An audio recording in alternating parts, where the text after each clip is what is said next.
Ladies and gentlemen, welcome to the latest edition of Birds vs. Boys with KMS and Aiden. We are here to preview week 4. The Dallas Cowboys sitting at a whopping 1-2 after 3 games, and the Philadelphia Eagles coming away with a win off the hair off their chins right at the end last week, heading to 2-1. Top of the division with, of course, the Washington Commanders also sitting at 2-1. Cowboys sitting in the basement against their opponent this Thursday night, the New York Giants, at 1-2. If it is your first time here on the YouTube channel, thank you very much. Make sure you head back to the homepage after watching this episode and hit that subscribe button. We're getting so close to 1,000, which is our goal very, very soon. If you do listen to podcasts, driving in the car, getting a workout in, not paying attention at work, make sure you listen to wherever you listen to podcasts. We are there. Google, Apple, Spotify, Stitcher. We are there. And for all the funny memes, good content, and lots of good clips, especially our new TikTok ones, make sure you head over to Birds vs. Boys Pod on Twitter, TikTok, and Instagram as well. Aiden, I am a dumpster fire. You're slightly less of a dumpster fire. How are you?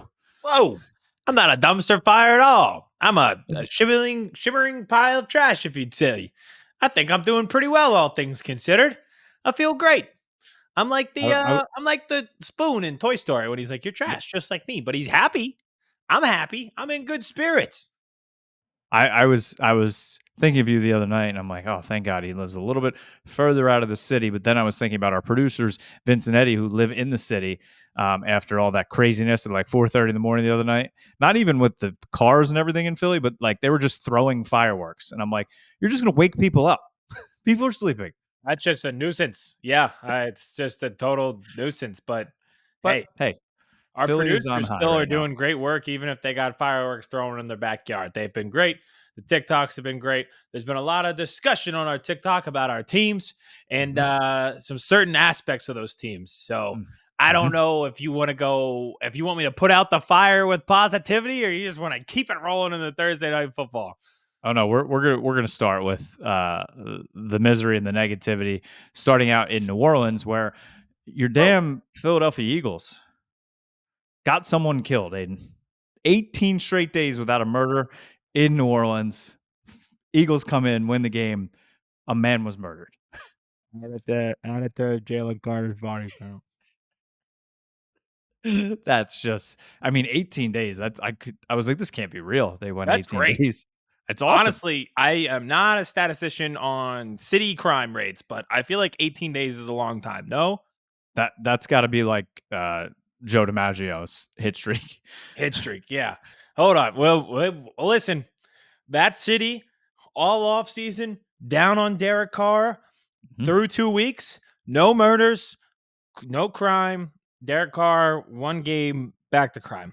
And that did play out exactly, not the crime situation. The Derek Carr situation played out exactly kind of how we thought it would. And now we have Derek Carr causing a Twitter beef between Micah Parsons and CJ Gardner Johnson. I don't know if you've seen this. I have not. So catch the people up and catch me up as well, because I caught it after the fact. So I was seeing the rebuttals, and I don't know how it started. I don't know why it started, and I don't know how Derek Carr is involved. So lay it out for the people how our two teams are having Birds versus Boys on their own.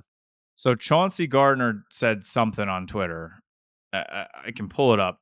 Said something on Twitter about the Saints and Micah said something about like Derek Carr being an all-pro and stuff after the Cowboys lost. And then Chauncey Gardner like said something about the Eagles beating him and I guess something disparaging. And Micah clapped back to Chauncey being like, nobody knows who you are. Like, don't disparage someone.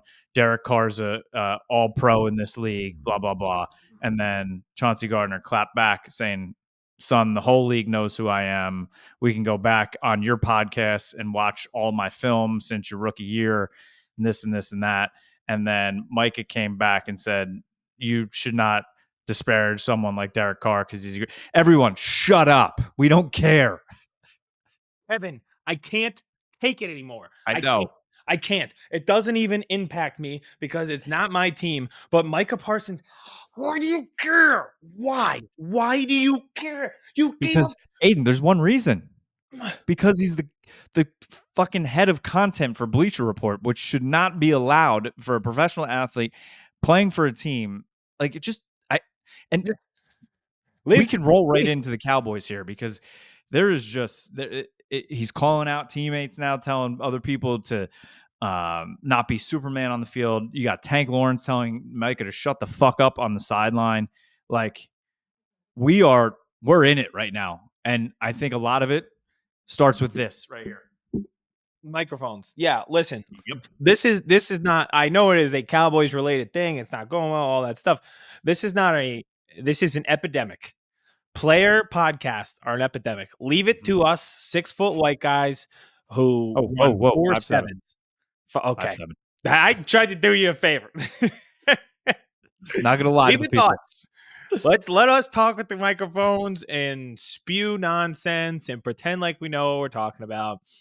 From you guys, this is not like a shut up and dribble thing, but we talked about it last week. I don't really need to hear, oh, on a podcast, oh, that one's on me. That one's on me. Like, we are very aware that it's on you. We love you guys. We do, but that's also why we know it's on you. And I just don't really need the opinion on Derek Carr, the 18th best quarterback in the league, from someone who's not playing him and losing and getting 150 yards run on him by Derrick Henry. Like, I just don't care. And it goes the same, like, it's a 49ers thing. Deebo Samuel, like, every time they lose, we hear about how, well, we should have. Like, we're better. It was just like they're like one of those things. It's like, but it wasn't, and you lost. So when are we going to just like leave it be and go back out on the field and win one next week? You know, like, just go out there and take care of business. And then after the game, if you want to post up like CJ Gardner Johnson and say, and fold his leg like he did and talk a little bit at the stand in the press conference post game and talk your shit and praise your defensive line, go for it. I'm all about that. But these Tuesday podcasts where they're getting into these arguments is not leading me to think that they are focused on the week ahead. And like, we got Micah talking on his podcast. I don't know who Chauncey Gardner is. Which is a lie. Yeah, of course it's a lie. And Chauncey Gardner clapped back saying, fam, the league knows who I am, parentheses, forget the narrative. Micah Parsons, you can check my track record and how I've overcome a lot. Won a lot more playoff games than you too, my guy. We can watch film on your podcast from rookie year to now if the people don't know who I am. Fair. I like what? Just play the games, guys. Again, not shut up and dribble by any means. But again, like you said, Trayvon Diggs at the end of after the game had an opportunity on third down when the Ravens iced the game to get a stop there, get off the field, give the offense a chance to actually tie the game. Didn't make the play. And then afterwards, he's like, that's on me, Cowboys Nations. I got to get you one back. Like, 1, 2, 3. We know. No. Like, listen, I appreciate it, but it doesn't help. Like, there is an epidemic of it. And Trayvon, again, love you, but it wasn't just that play. You had a 33 grade on PFF this week. You weren't good all game. Okay. Hey, we'll talk PFF a little later. I got some positive spins on it. Let's not go down the road. Let's get to this week ourselves. 2 games, 2 big games for you. Very, very big, because this becomes a divisional game. 1-3 and 2-2 feels very different. 1-3 with a loss in the NFC East feels very, very different, because that becomes tiebreakers and such. How are you feeling? Because let me set the table for you. The problem is obvious. They cannot stop the run. They did nothing to address it, and they've had the ball run down their throat by Alvin Kamara and Derrick Henry, and they're losing at the line of scrimmage. But it's not like the Giants are known for incredible offensive line play, and Saquon Barkley is now a Philadelphia Eagle. So I don't know if the Giants can replicate what the Ravens do in their scheme and in their talent. How are you feeling going into Thursday? As Pink Floyd said, I have become comfortably numb. That's how I feel towards this team right Not now. if you would have gave me 100 guesses on the celebrity you were about to quote, I would have never guessed that. That's exactly how I feel. And not only is this game, Aiden, massive in terms of Cowboys have beat the Giants 12 straight times, Yeah. division opponent, you don't want to drop to 1-3. It's also what's coming after this game. At the Oh, Steelers, who are undefeated, and Fields looks like a good quarterback right now. and defensively, that is Yeah, it's a could be problem. best in the league. Yeah. Problem. Then you get the Lions, then you get a bye, and then you got the 49ers, the Falcons, and the Eagles. And you're probably hitting the 49ers at the worst time if everything breaks right for them. If yeah, Debo if yep, back, McCaffrey maybe back. Honestly, like I'm a little worried that anytime a guy has to go to another country to Germany, be yeah. specialist on their legs or limbs or anything like that worries me a little bit. But he is eligible to be off IR by then. We'll say it like Mhm. that. And So this Kittle game too. becomes that much more important Yeah. because of that. Started out at 6.5, Cowboys favorite on the road. It's dropped to 5.5. But there's a lot of problems, Aiden. Mhm. Um, I think this team is a house of cards that's ready to crumble. I think we're seeing the already through 3 weeks, which is a problem. You're seeing some come to Jesus moments, which is, I mean, that comes to every team. I think every year there's a come to Jesus Yeah. moment, but you don't want it in week 3. No. Usually you'd prefer you make it like halfway through. It's Uh, almost like your bye week. Like, when do you want your bye week to come? You yeah. don't want the bye week, week 3. No. You want it a little bit later. Ironically, this year it actually is breaking for the Eagles that week 5 might be good for a bye week, but you are correct in most Mhm. cases. Put it smack dab in the middle, put it towards the end, Yep. kind of break up that season for you. But I do agree with you. So it does feel like a make or break week 4, which I can't believe we're really saying that. They have dominated the Giants in the past, but they're in a weird spot because I think that for once in quite some time, there is a little bit of positivity around the Giants. They're Mhm. not as bad as some would think. We I see it said that I said that before the season started, that I thought that yeah, that would be the case. I thought so too. And you look at their losses, like they lost to the Vikings. Now the Vikings are 3-0. Yep. So I again, are they the best team? Can they replicate what the Ravens do with their scheme Nope. with the most athletic quarterback in the league and with Derrick Henry next to him? Probably not. But I do think there's a level of energy, enthusiasm around the team that kind of carries them a little bit. Like Daniel Jones to me has felt broken for over a year, not in like a talent sense, just like he's lost. Yep. And Malik Neighbors is like the green light at the end of Gatsby's deck. Mhm. He looks out there and it gives him hope. Yep. That's Malik Neighbors to Yep. Daniel Jones right now. Yep. And if you go to the other side of the field to the Cowboys, the energy is completely different. It's bad. You Bad have vibe. Listen, we know vibes, bad vibes. bad vibes all the way around, Aiden. You have players yelling at each other on the sideline. Uh, you have your star receiver who just got paid, dropping balls, fumbling in the red zone when the game is 14-3. And you go back, that was massive, right? Mhm. I mean, people are like, now, like, yeah, that probably wouldn't have changed anything in the moment. But you go back to what happened towards the end of the game. I mean, that lost you the game. You have said receiver still flipping out on the sideline. You have Micah Parsons yelling on the sideline. DeMarcus Ware yelling back at him. You have Micah after the game saying they have Supermen all over the field. People need to stop pretending to be Superman and just do their job. You have guys like Eric Kendricks, who is a consummate pro, always talks to the media, did not talk to the media after the other game. CeeDee Lamb walked, didn't talk to the media after the game. And then you have veteran players like Jordan Lewis, who's been here a long time and has been a very productive player and a leader of the defense, for 6 minutes talking to reporters, continuously saying that this team does not focus on details. That this team has a problem with the little things. And the way you lose in this league is not focusing on the details. And they said, okay, so are you saying, and this is not an exact quote, but it's basically what was said.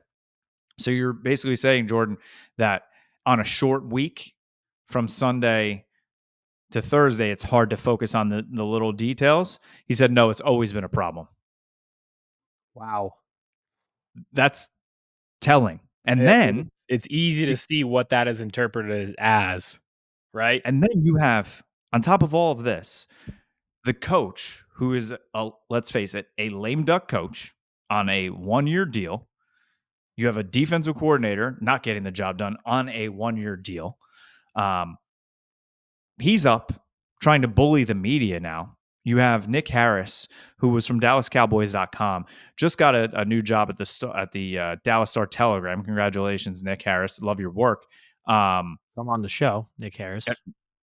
Would love to have him on. He's a young kid too. He's like 22. He's doing awesome, phenomenal work. But What the he fuck asked am Mike I doing? McCarthy, huh?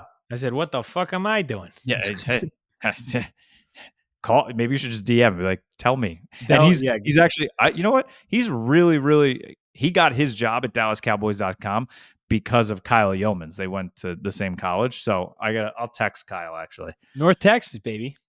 Amen. Mean green. So Nick asked Mike McCarthy yesterday a very valid question. He said, you have players like Micah and Jordan Lewis saying, they're not focusing, they're not getting the job done and the details. It was a great question. He's like, how do you overcome that in a short week? And Mike made this face like, oh, that's a really, you're creating a monster here, Nick. You really must have practiced that question. It was just a complete douchebag to him. And it's completely backfiring on Mike McCarthy now on that. But you have that aspect. And then you have Jerry Jones going on It just keeps going. Like, I 105 thought feet you fan. And he's talking, everybody keeps asking, are you going to bring up Dalvin Cook? And now listen, I don't think Dalvin Cook is going to be the answer. I think there's a reason he hasn't been brought up yet. The Jets said no thank you. The Ravens said no thank you. But I want to see that it's not going to work because we're seeing what's happening now isn't working. Yeah. But he keeps just saying, I like our personnel. And then he has to answer questions about talking about a player having an 8.5-inch penis with Jamie Foxx. We're having to answer those questions because that video is out there now.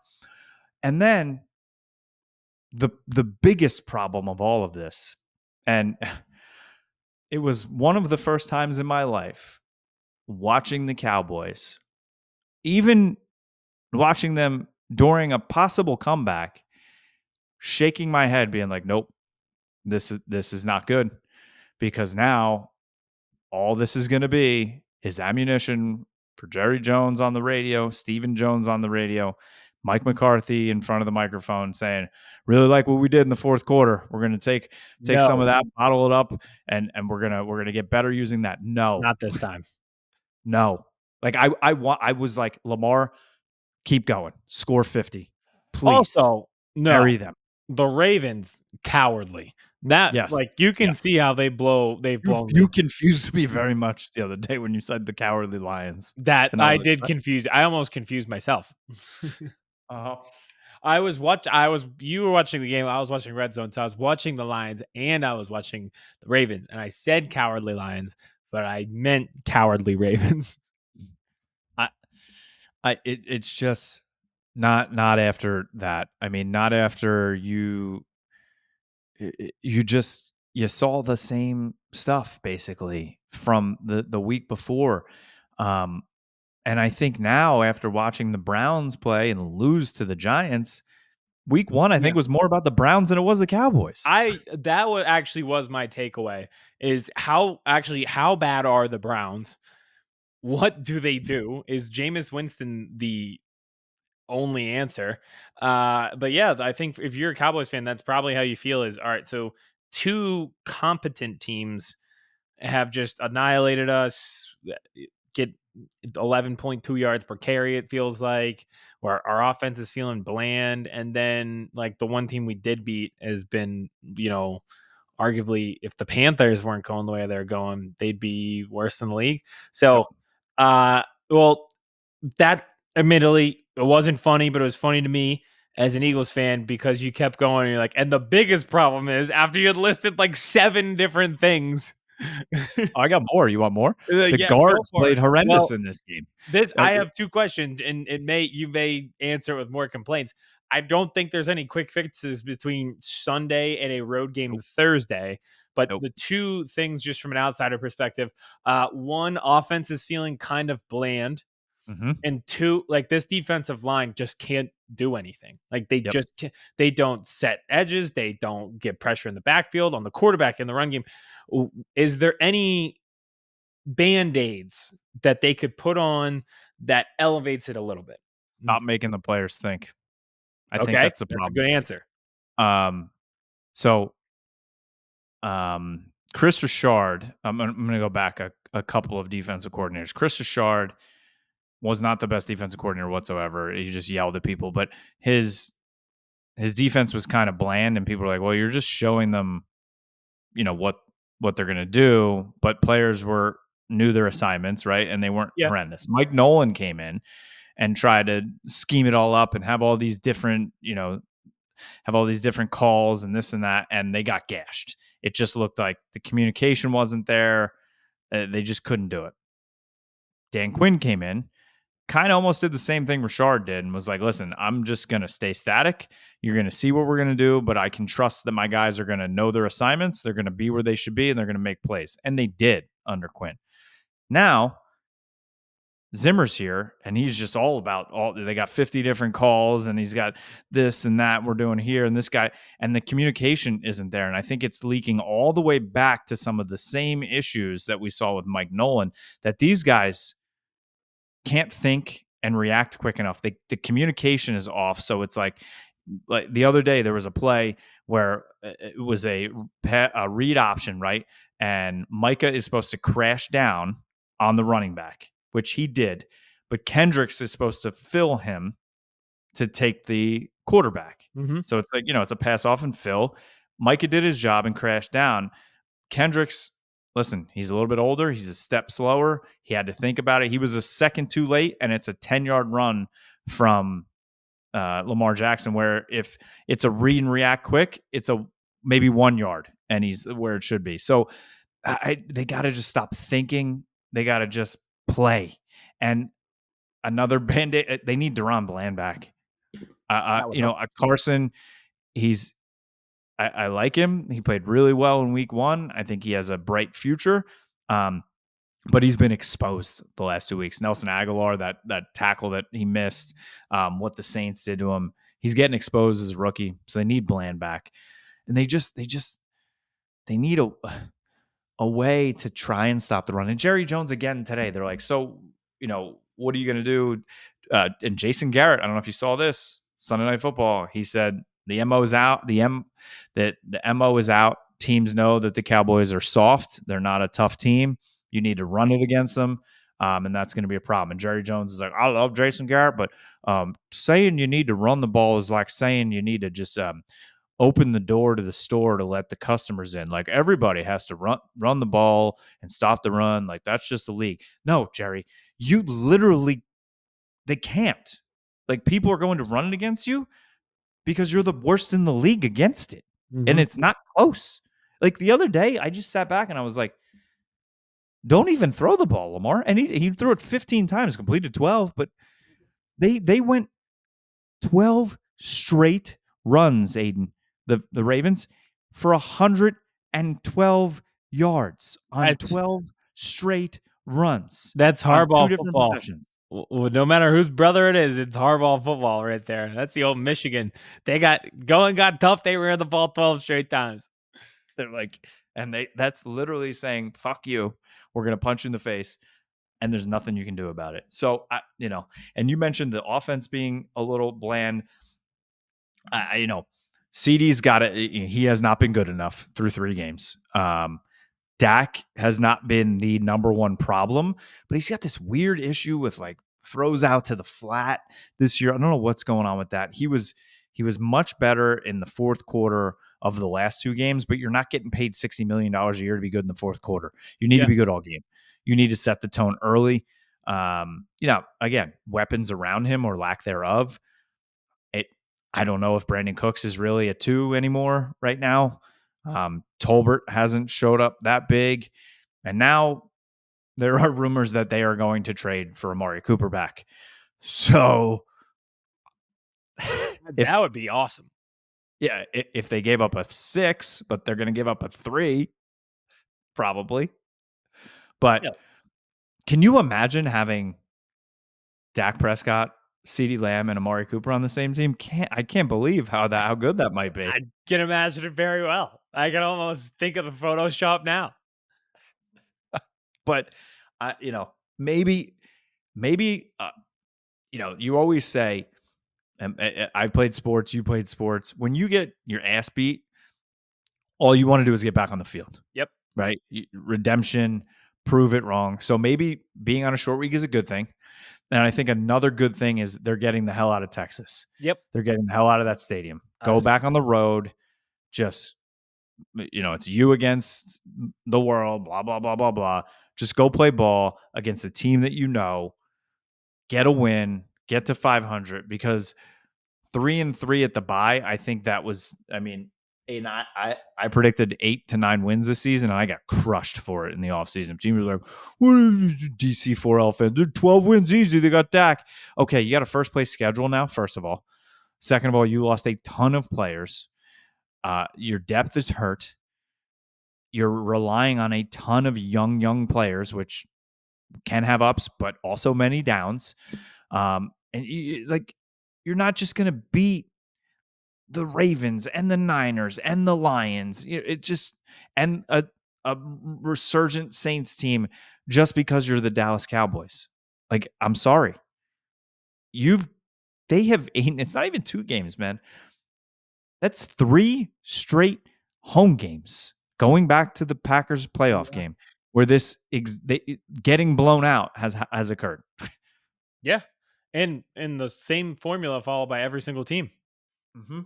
Mm-hmm. Yeah, when you look at it that way, that's Kyle Brandt actually did that kind of speech with the Eagles, and it's like Yep. you're not 1-1, you're 2-7. Yep. Because if you're having the same problems you did at the end of last year, you're not actually 1-1. That means you didn't solve anything from the year prior. Now, soon we're gonna get into the sunshine and rainbows part of this podcast that we Jaden did. Daniels. What's up? Jaden Daniels. Jaden, no. Well, he is sunshine and rainbows. He is the gold at the end of the rainbow. I love that he's doing what every Washington fan has been yelling for years, and every fan of against the Washington has been glad they haven't been doing. And he's just like, yeah, I'm going to throw it to 17. Yep. It worked pretty well. And even in that third down, it's like, listen, I'm going to loft it up on 3rd and long with pressure in my face. And he laid a beautiful ball out there. But at the same time, it's like, yeah, don't hate that strategy. Pretty good strategy for a young guy. He's got it. He'll be good. Imagine if he had Dotson too, but hey. Yeah, good. So should they win Thursday night? Yes, they should. Is my confidence level sky high? No, it's not. Yeah, it's a very 50-50 where it's like, get away from Texas. You've been blown out 3 straight times there. Reset yourself without the pressure of the fans like on top of you. Or is it the Giants being like, listen, this is going to be the only time that we have fun at home all year. We're in prime time. It's a night game. They start out hot. Boy, it could get ugly. And if they lose this game, I think the house of cards falls quickly. And I think Mike could be gone by the bye week. We're going to bookmark that take right there. Now, I tweeted this week. If Mike does get fired in season, and the only time that Jerry has done that was Wade Phillips, and he had Jason Garrett in the waiting, and Jason Garrett basically stabbed Wade Phillips in the back. You don't. He literally murdered that poor old man. There's no one on staff right now that is that guy. I think It'd have to be Zimmer. Yeah, but how do you make it Zimmer when your defense is this bad? You That's can the say only he thing. has head coaching experience. That's that. Yeah, that's the only. Do you make Bones Fossil? You can't make Al Harris, Schottenheimer? Like there aren't any good options unless midseason he can call the Eagles and be like, "Hey, I'll give you a 1 for Kellen Moore right now." No, thank you.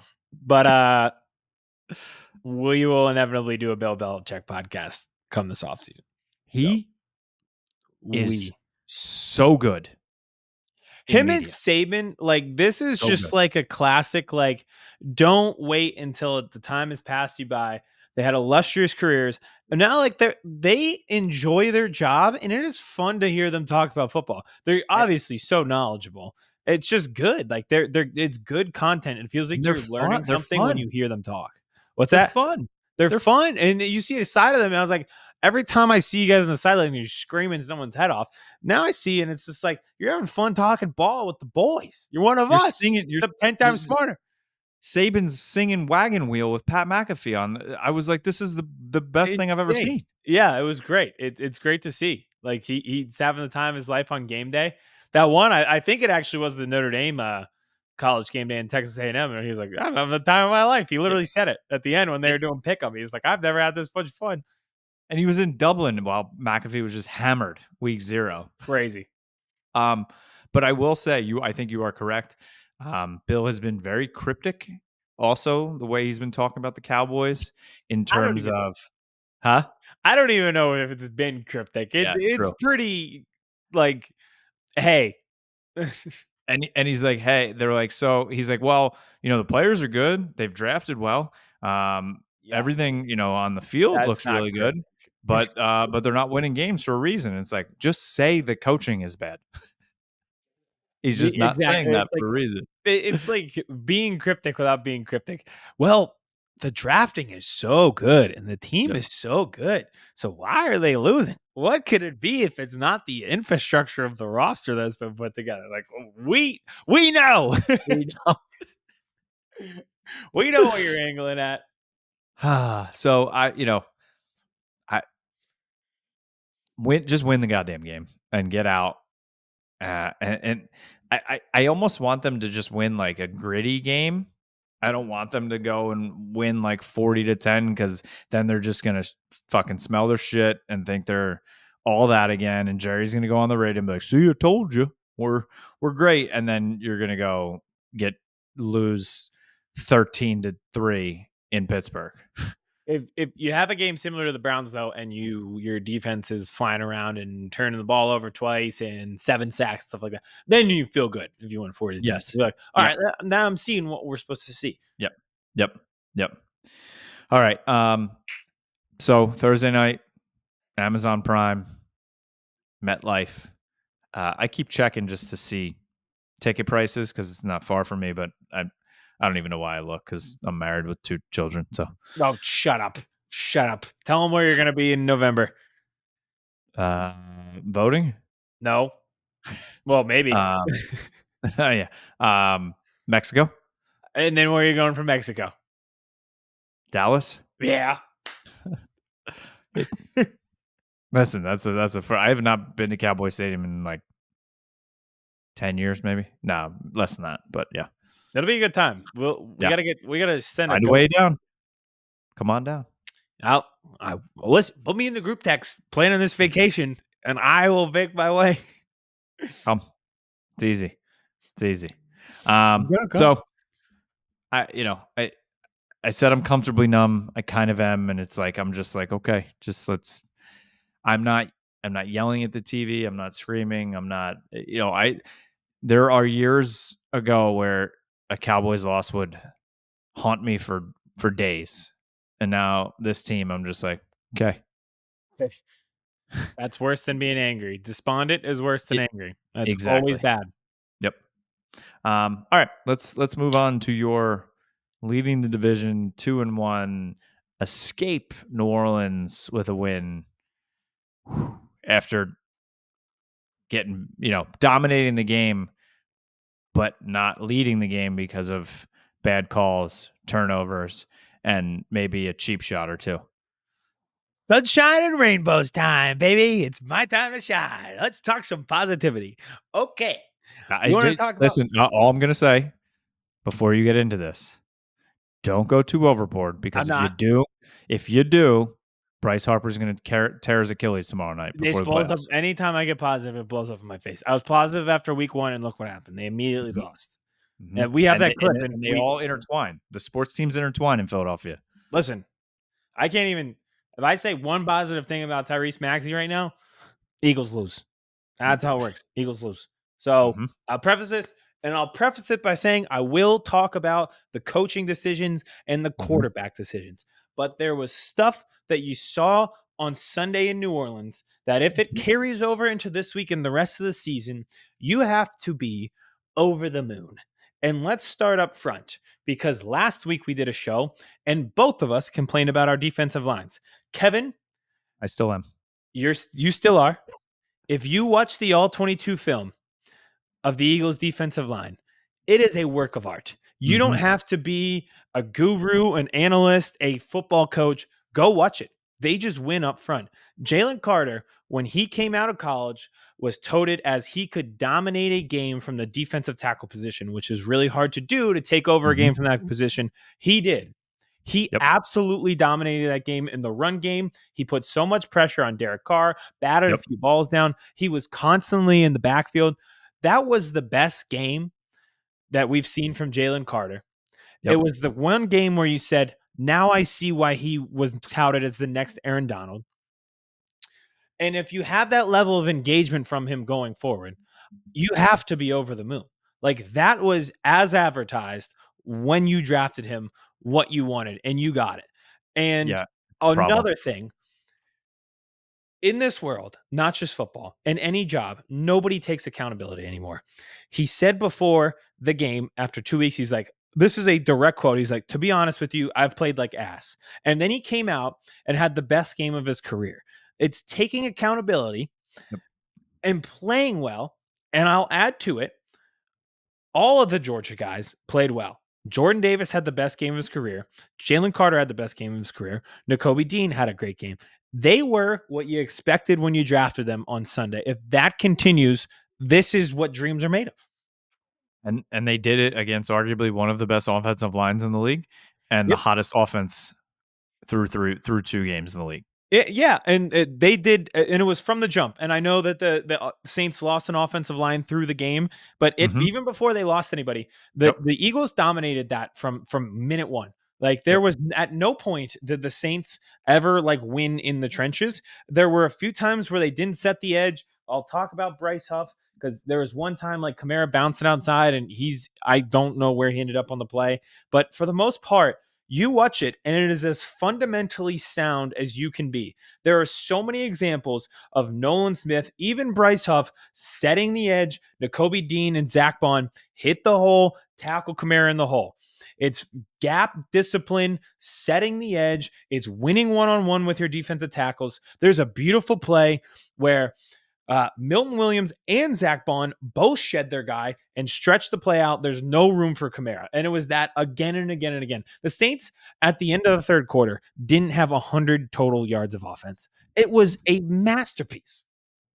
It I mean, I'm just looking at the stats too. Kamara had 26 carries for 87 yards. Got nothing. 26 carries for 87 yards. Got nothing. And if you want to talk about how that factors into this week, okay, we look at the Eagles. We talk about this a lot. What was the point of Jordan Davis on this team? He can put teams in 2nd and 11 Yep, instead of 2nd and 4s. Well, so yep. far this season, look at it. The Eagles were giving up 6.6 yards per carry. Mathematically, they were literally getting teams into 2nd and 4 and opening up their whole playbook. It became very easy. They were on their heels constantly. Total Uh, opposite against the Saints. You look at the Buccaneers who have struggled to run all year with Rashad White. You yep. start duplicating that kind of performance that you had against the Ooh. Saints against the Bucks, you're going to end up in those similar situations where all of a sudden it's 2nd and 11 and Baker Mayfield has to run around and scramble and stuff like that. So Yep. there still needs to be more from the pass rush, but you're setting up the pass rush. You're table setting now. They did a phenomenal job of table setting. And and it scares me Yeah, because it's awesome. it's a it's forming what you expected. It's like Picasso. Picasso said it took him his whole life to learn to paint like a child. And it's like, okay, things don't fall into place. There's a plan, but it takes a while to. I mean, this is what Rose Howie envisioned Yeah, through those drafts. quite That literally. game right there. Quinyon Mitchell again played very well. Oh, he should have had a pick six. He did. I actually don't He know how just he didn't. He swatted it away. I felt like he could have caught it. Yeah. Oh So yeah. he I back think to he back weeks. shocked He did that. himself how quickly he got there. He started himself. Like Yeah. he put his hand up like he had to deflect it, and then realized he actually jumped it so well that Yep. he could have just picked it off. Yep. So, but continues to play really well. Back to back weeks, he should have had a pick. He's been in great coverage. He's rarely out of position. I think Olave, he was targeted 5 times to 2 completions. Darius Slay was only targeted 3 times, no completions. We'll get into health because I know Slay is one of those guys. Reed Blankenship, and I just feel good for the defense because they were put in the same exact scenario this week where it's Yep. end of game. You need to get a stop. And this time they get pressure on the quarterback. It forces an errant throw and they make the big play. That's something, like you're looking like week to week, this without that big of a sample size week to week, you're like, are you just showing improvement week over week? Across the board on defense, they did. Yep. And against, again, the team that was leading the NFL in offense Listen, I can't state it enough. on the road. On the road in a hostile environment in the Superdome and down guys, right? Yeah. Like we'll get into health because that plays into the Buccaneers thing, but I think it's so important what they did on Sunday that could translate beyond Tampa, beyond next week, beyond the bye, into everything.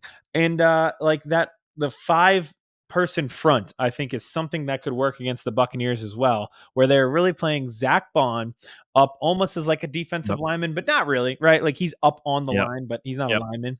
By the way, Zach Bond leads the league in tackles. Like Dude. a team that had a disastrous linebacker play now has a linebacker that leads the league in tackles, and Nakobe Dean is also playing well. Like you watch it, and you're just like, there's so many plays. There's a play. Nolan Smith sets the edge perfectly, takes the tackle completely out of the play, and he's using one arm. That opens it up. Bond hits the tackle right in the gap. There's so many times where it's like, if you're a high school coach, you tell these guys again and again and again, set the edge, open it up. The guy's coming behind you. He's going to meet that linebacker, or he's going to meet that running back in the hole for the tackle. Oh. Boom. They did it. Textbook. It was the most fundamentally sound I've seen from this team in over a year. Yep. And I think you have to give credit to Vic Fangio. And that's another thing is like, okay, it started slow. And this is still not they're not the 85 Bears on defense, right? Like I know I'm over the moon, but I'm also reasonable in the expectations that this is not, they're not going to You lead don't have to be. but You they don't don't have have to to be. be to win. And it's like, all right, personnel is not never going to be totally there. And 2, in the early weeks, it felt like they're figuring themselves out. Of course. It feels like they're now he is figuring out the personnel. That I like to see. It's like, all right, we're learning, like we're in the building and we're building and we're learning things about ourselves. That feels good to me. He's learning how to use his chess pieces. Exactly. I will say, I'll say sunshine and rainbows for a while. Bryce Huff did set the edge a few times on tape that I saw. Shade Half pointed it out. It's like, it's not all bad. Like he did set the edge a few times, and Nakobe Dean came in behind for the tackle. So it's not all bad. But he played the least amount of snaps that he's had through 3 weeks, and it's the best the defenses look through 3 weeks. Mhm. It's like when we get sunny days that are like 70 degrees in February, if you just ignore the context of why it's 75 and sunny in February and just enjoy the day, it's pretty nice. If you just ignore Bryce Huff's snap count and enjoy the defense playing well, it's pretty nice.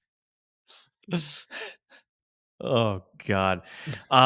Injuries on the defense I know Slay went out. Did he come back in? I don't remember. He did not. He was taken out of the game by a scumbag cheap shot. Yes. I just didn't know if he made it, but yeah, there He was a couple of those in this game. There were a couple of those. Oh, sorry. I swear to God, I'm done with defense after this. But Chris Long said this perfectly about Mm. Jalen Carter because at the end of the game, he was talking shit. Also, I don't know what it is. And if you're watching on YouTube, this is the double thumbs down. I don't care Yeah, what your age you are. It's the funniest celebration of yeah, all time. yep. Just a double thumbs down. Just never will get old. It's You got to perfect, do it right? big too. Yeah, it's even funnier when it's a big guy doing it. Yep, yep. Chris Long said this perfectly though. Like he said it. He's like, I played in the league for 10 years. It's a war. Like, I want Jalen Carter to be acting like that. And I want to double down on that because in this game, you had your star wide receiver knocked literally unconscious, Hmm. spit on while he was unconscious. Hmm. Your star running back got his leg gator rolled. Your defensive back got bull rushed into the stands, hurt his knee on the play. If you want to grave dance on somebody at the end of the game when the team acts like that, be my guest. And That's when you do it. this is like the Draymond thing. If Draymond were the most talented player on the field, Jalen Carter dominated that game. If he wants to talk shit to the fans and if he wants to threaten to fight Tyrann Mathieu in the huddle in the locker room, I don't care. I genuinely don't, because that lets me know that he is engaged. He is going to push the limit. And there is going to come a time where he gets us a penalty for unsportsmanlike conduct. But I'm going to have to just sit on my hands and live with it because I Mhm. know he's engaged. He's in the backfield every play. And that's Yep. why he's fighting these offensive linemen, because he's in the backfield every single snap and it's bothering them. So if he Yep. shoves the guy after the play, if he talks shit, if he gives a double thumbs down celebration after they win to the opposing team, I don't care, because this team was a lifeless corpse a year ago. And if somebody would have been unconscious, spit on, driven into the stands and hurt their knee, this team wouldn't have done a single thing about it. And that's the game to do it in Yeah, you earned it. because of everything that happened. You earned it, and it tells me he's engaged. So I thought Chris Long was perfect on that. To the offense and the injuries, this is tough, right? I Mhm. cannot say enough good things about Tyler Steen and Fred Johnson, who stepped in on that offensive line on the Yep. road in the Superdome against a pretty good Saints defense who likes to bring a lot of pressure, to work silent counts and to be in rhythm and to be in sync. When you're Fred Johnson hasn't played in like 3 years. Tyler Steen And hasn't played any reasonable snaps in the NFL. and for a team that normally folds when you lose Lane Johnson, just like the Cowboys would fold when they lost Tyron Smith. You know what's so funny about that you say that? I was thinking early in that game, I was like, AJ Brown's becoming the new Lane Johnson, where if we lose him, we just can't operate as an offense. Well, we Mhm. lost both, and Yeah. they won that game, and they put up Yep. over 400 yards of offense. There are not enough pats in the back in the world for what Steen and Fred Johnson did. Yep. And Dallas Goedert, man. Like Yeah, yeah, we that last play, I mean, having all three Saints defenders run into each other helps. But yeah, what a ballsy play by him to just a great throw, great read. Hurt saw him open, and I was like, somebody's got to be coming, right? Somebody's got to stop him, right? And he just kept going. There yeah. was no one there. I was like, oh, we might get a first down on this. And then Joe Davis, the way his voice elevated, I was like, I don't think there's anyone on that side of the field. Like, you couldn't tell from the Yeah, camera angle, but the yeah. way his voice raised, I was like, I don't think there's anyone over there. I was like, I know there's no one over there. He's still running. I was like, oh my God. It But was it was crazy. those are the type of plays you need to win a Yeah. ball game that's close. When you miss a field goal, you get a punt blocked, you don't convert on a couple fourth downs. Like Yep.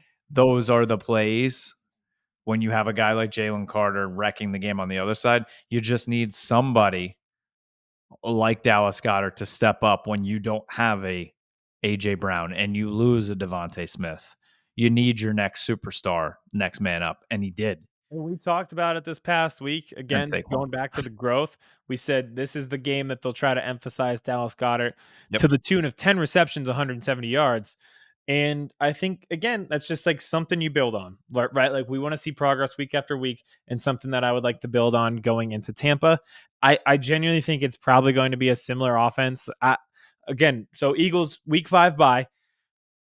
I don't think you would see them push it with AJ Brown to play this week with the bye and giving him like almost 2 extra weeks to. Yeah, I don't think so. I don't think we see AJ Brown. No, I don't think you see him. Britton Covey is obviously the shoulder. He's on IR. Oh, Covey. Oh, I missed that. Oh, Yeah, okay. he took a shot, and I knew it immediately. I was like, "Brother, get out of bounds." And the shot he took, I thought he had a concussion too, but yeah. Lane Johnson, I don't think plays. His concussion seemed crazy enough. It's crazy to say this. I think his concussion seemed more serious than Devontae Smith. He Puking on couldn't the walk. sideline is never a good sign. No. So I don't think he will play. We're recording this Tuesday night, to be fair, because of the Thursday night game. We Yep. don't know about Mekhi Becton in the finger, if he'll be able to play. Crazy it is just to say, even though he's knocked unconscious, the best one of that group that left that game or didn't play to play this upcoming week is Devontae Smith. I feel a lot more confident in him if he plays. I just think they are so limited without him. I love Goddard, but the Bucks are going to look on tape and be like, "What? Who Yeah. else was beating us?" They Yeah. I mean, Dotson hasn't done anything through 3 games. Let's be fair. no. I He don't. It hasn't been all bad. I will admit No. it has not been all bad. But yeah, you really haven't got any receptions from him. And it's just like guys that aren't in the Jalen Hurts trust tree, like Paris Campbell, Jahan Dotson. I think what we're going to see if Devontae doesn't play is a lot more of like Will Shipley involved in the offense, where you Yep. almost have 2 running backs on the field. Saquon might touch the ball 30 times, Yep. not just running the ball, right? Hurts with his legs, but again, we're growing. We're learning from film. It cannot be side to side anymore. Like he's just Yep. not beating guys side to side. But when he gets downhill, he's making moves. So utilizing him that way, they're just not going to be able to. It's got to be like a Tampa Bay Rays small ball offense. RPOs and wheel routes. Yeah, perfect. Run the wheel route 30 times. I don't care. It'll Go. be fun. Why not? Yep. Yep. But yeah, so it'll be interesting to see. Kellen Moore, I think, has been really good so far. Cowboys He's head coach called next year. great games. It's what you say?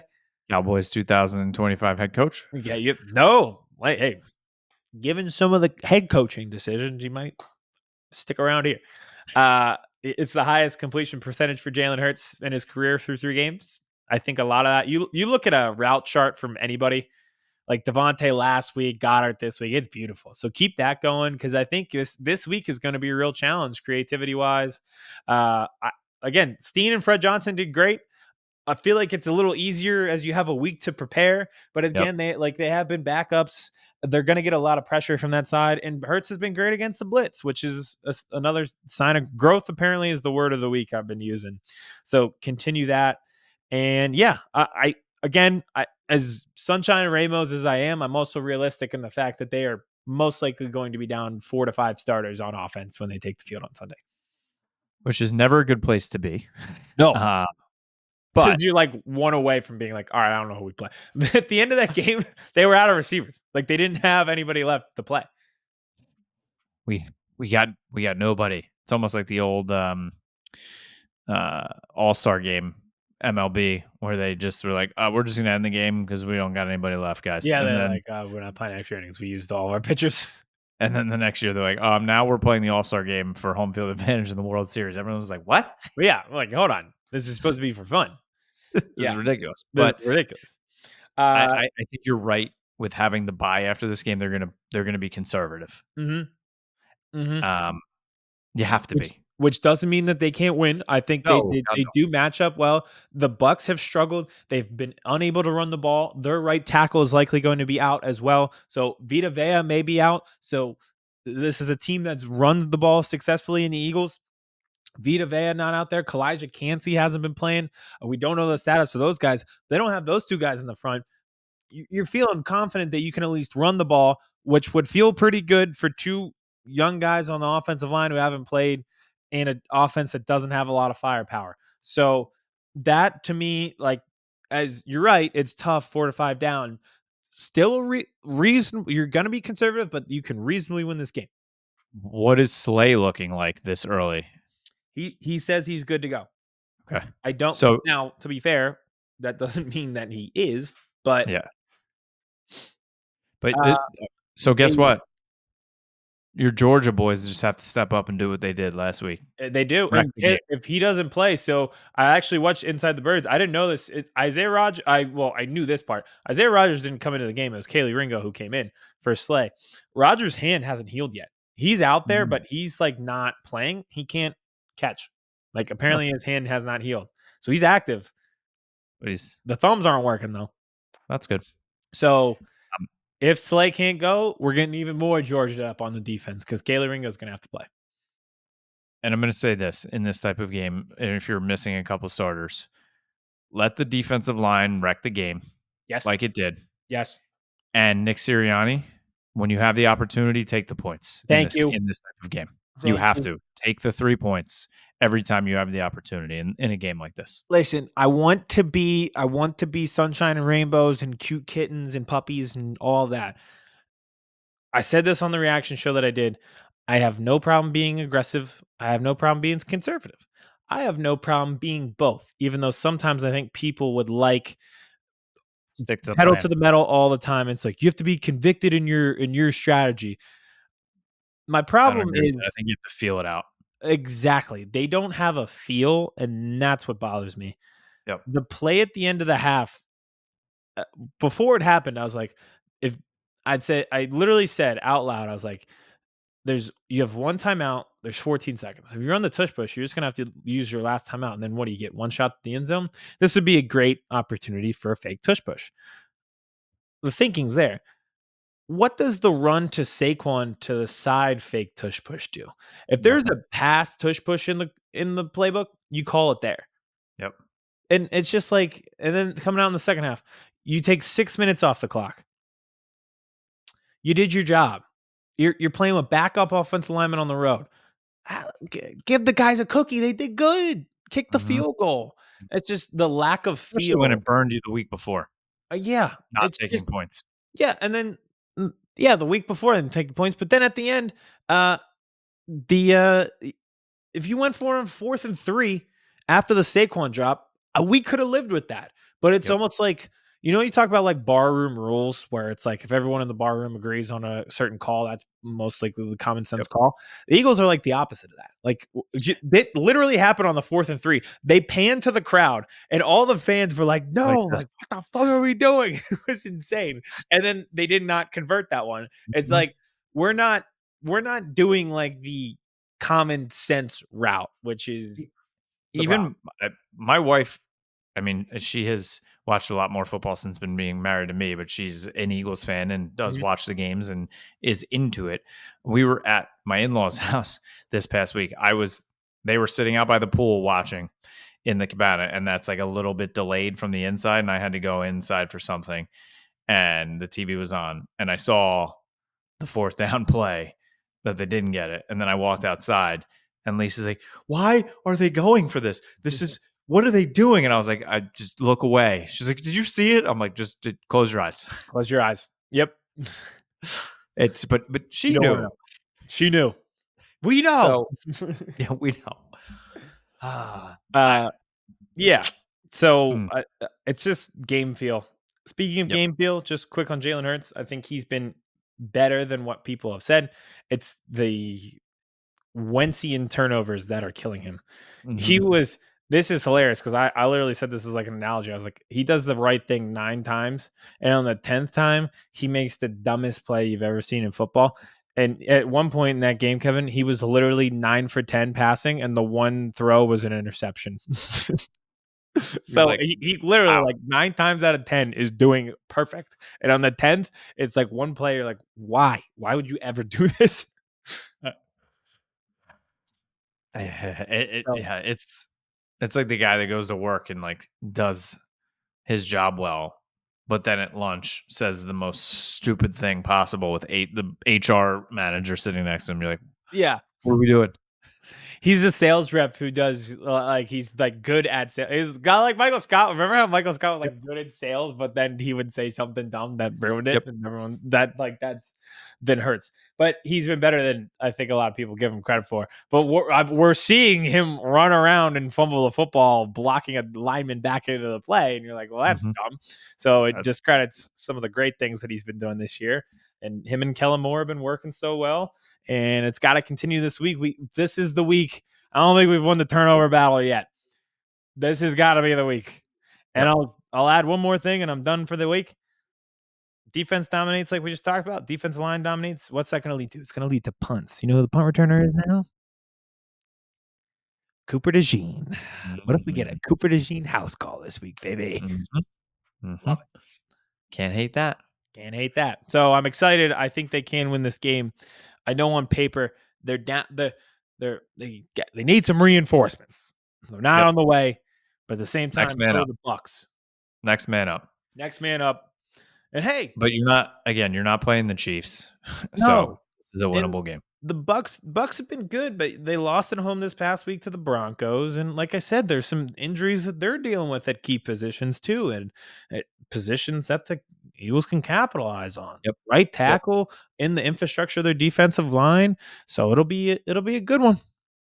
It'll be interesting. It'll be an interesting week for both of us. Cowboys again Thursday night. We shall see.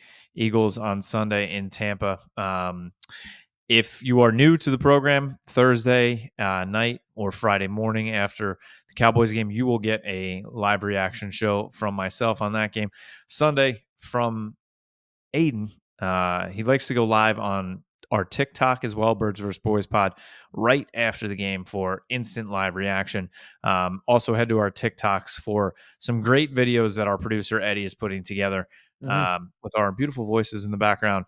Just, going through the game for a little bit of fun.